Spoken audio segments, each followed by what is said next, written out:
Lal, welcome to Dialogues Contemporary. Thank you. See, it's actually very surprising that you decided to come back to India, because you are probably one of very few who goes to a first world country. They usually don't come back, and I can't blame them also, because see, if you go to a first world country, what happens is that the kind of luxury that you have, the kind of life that you have there, like it is more ordered. There is more law there, and you don't want to come back to a place which is completely you can say almost lawless, especially third world countries. So what made you come back actually? Yeah. See, first of all, I never wanted to go outside Kerala or outside India. So that was my decision. Okay. Because I studied in a government medical college where the fee was very subsidized, very much subsidized. Okay. I paid hardly 600 rupees per year. Okay. So because of that, I never wanted to go outside India. I wanted to serve India. Okay. But at some point, I got a WHO job. That was in 1999. And so that was the first time WHO India was recruiting regular medical consultants or regular field officers for a national program. So I got selected into the first batch of 16. So I didn't want to give up that, because I felt the entire pride of Malayalis is on my shoulder, at least Malayali doctors. Okay. So I accepted that. And then after 4 years... Well, in between, let me just ask you one question.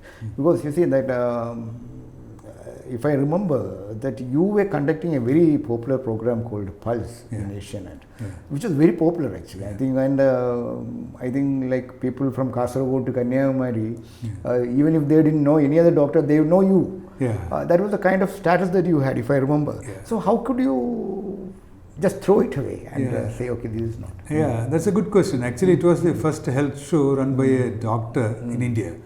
I started in 1993 when Asianet started.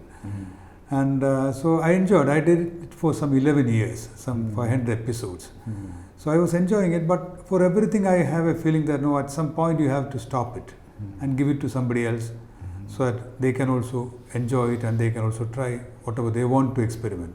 So that was one of the reasons. So after 4 years of WHO job in South India, and I was based in Trivandrum, then I got a position as National Professional Officer, and I was requested to move to Delhi. So that was an opportunity. I thought I'll stop this TV program also. I could have continued in Delhi, but I thought I'll stop it here. Then I worked in Delhi for 4 years. Then I was a national officer among all. It was a group of some 10 officers. So I was the first one to get an international position. That was in East Timor. Again, I felt the entire pride of Malayalis, now entire pride of Indian doctors is on my shoulders, so I thought I should accept it. Lal, in between, let me ask you a question. See, like, what made you, this WHO job? What was it that really attracted you? Because, as a professional doctor in a WHO, you don't go and treat people. You don't go and, that's not the kind of job that is expected there. So what is it that really caught you when WHO offered a job? WHO uses your leadership skills and many other skills, including communication skills and all, managerial skills, writing skills. So I have also worked here, as you know, I have worked here as a clinical doctor at least for 7-8 years. I was enjoying that job. But every time you feel that you are dealing with only one person or one patient. Of course, that's a big service.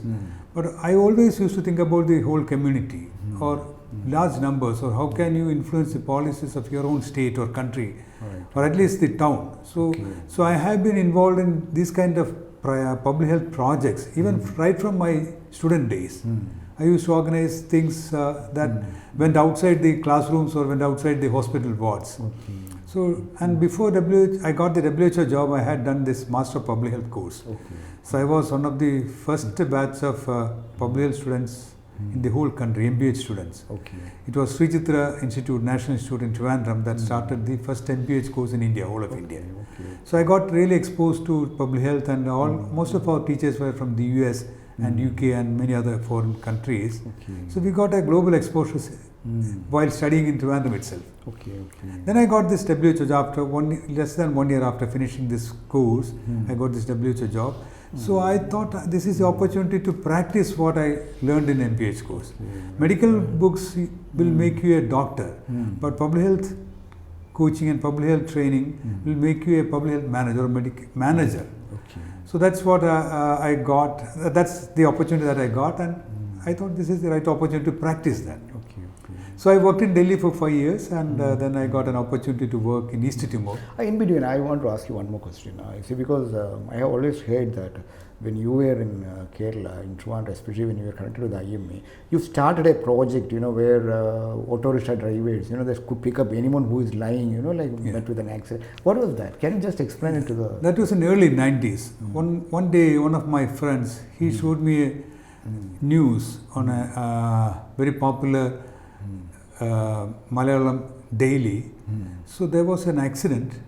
Somebody who was riding a bike, he fell down and he was bleeding. And people were around him looking at him.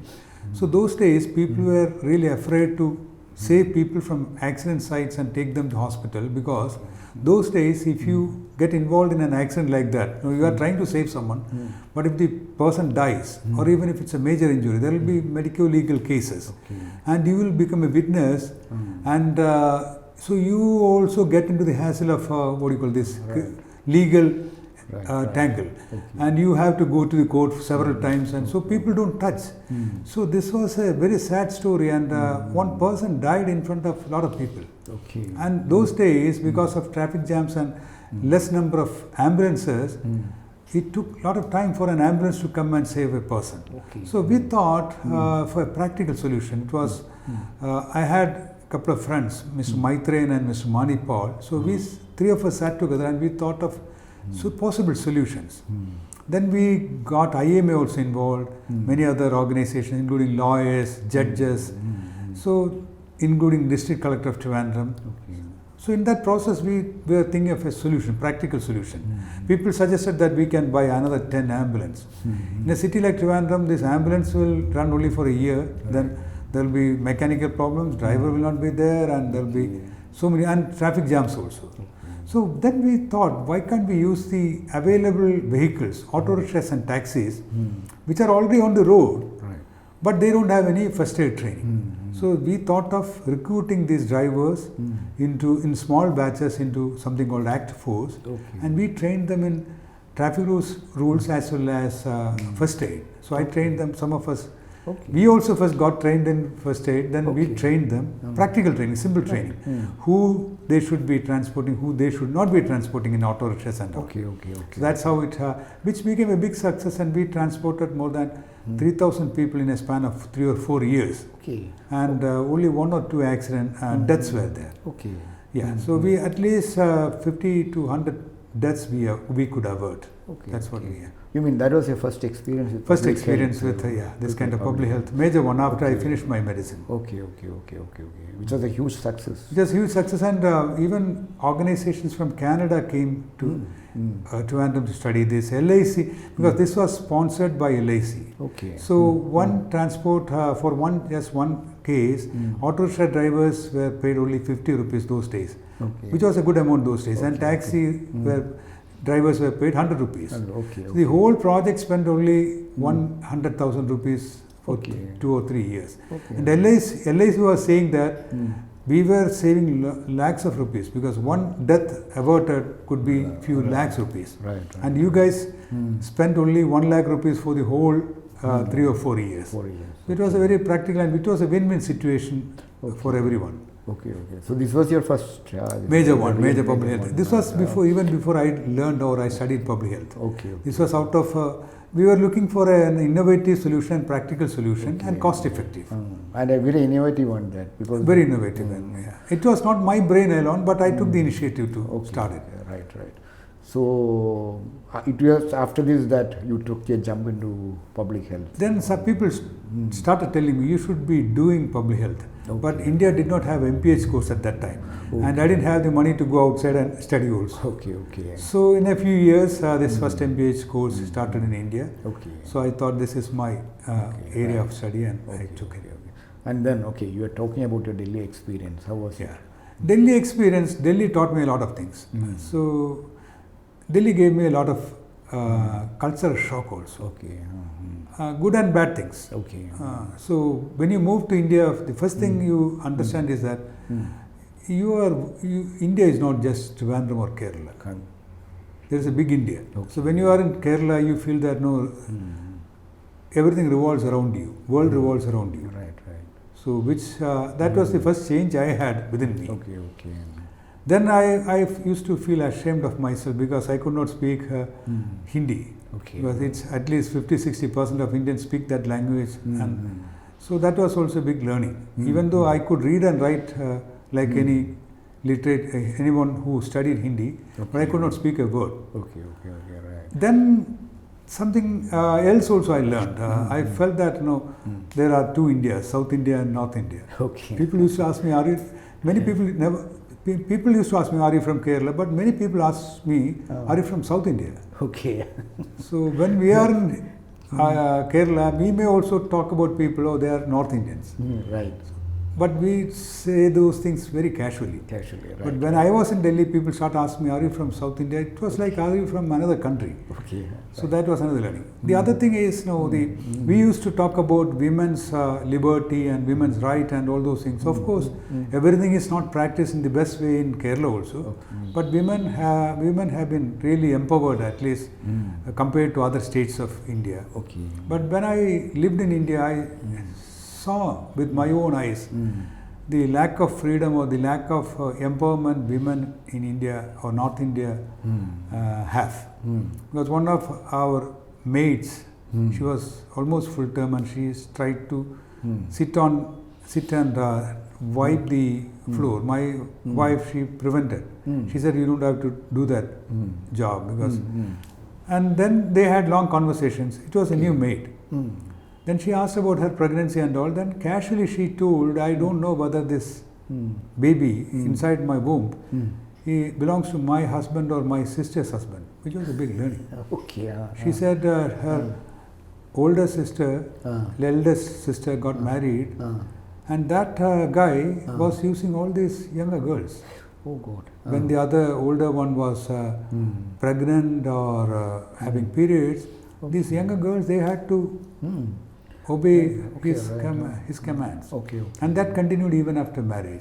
Her husband used to travel for work and the older, so which was, then we found out that this is not just in a family, there are communities where this is being practiced. I even wrote an article about it.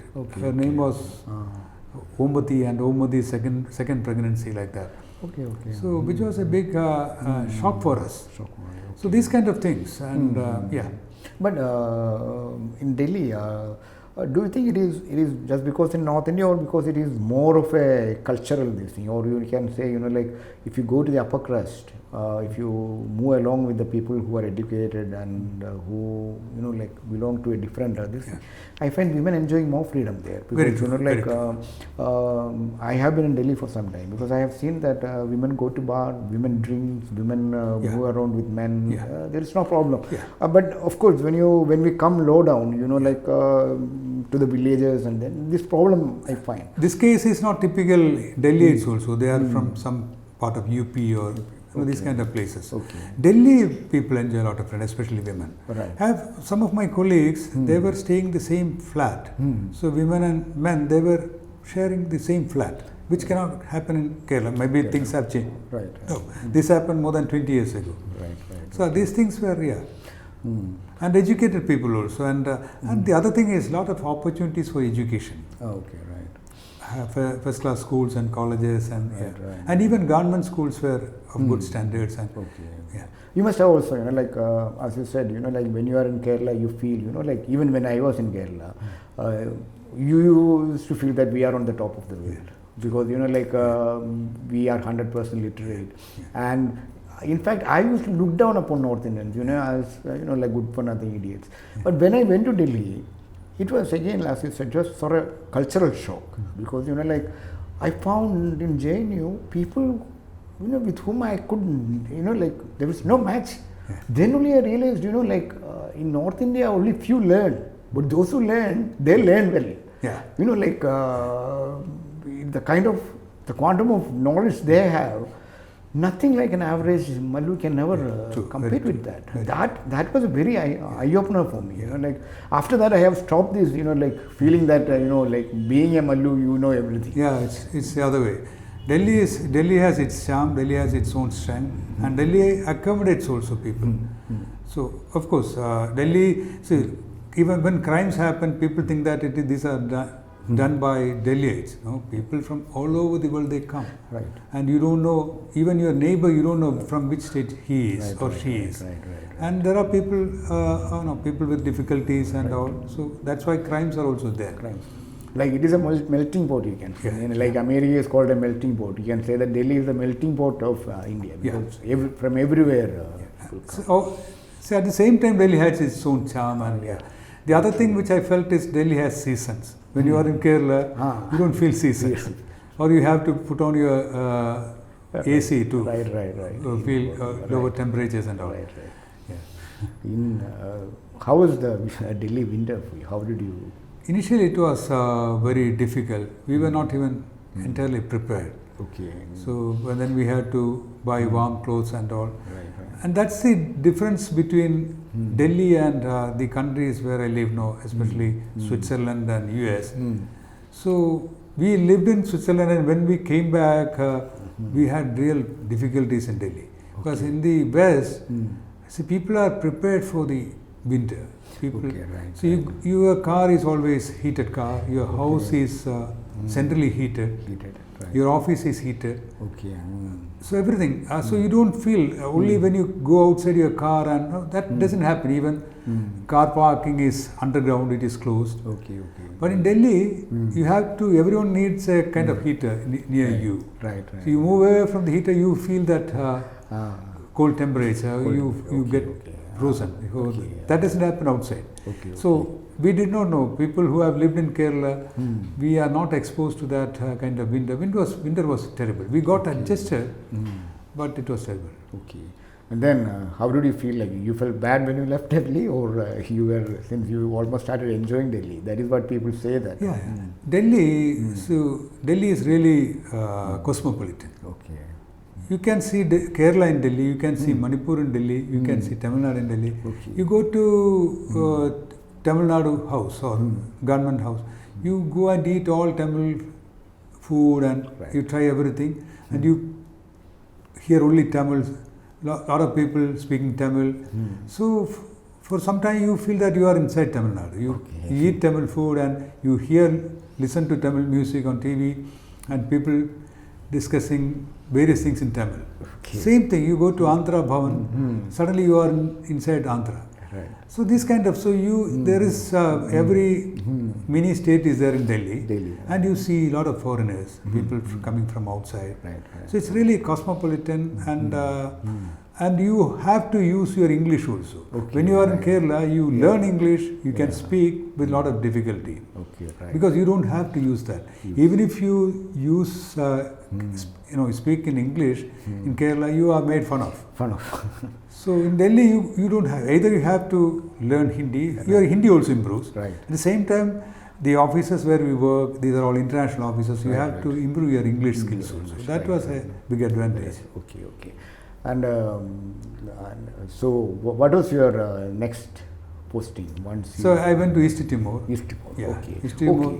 That East Timor is a place which we actually never comes into our picture actually. Even I did not know.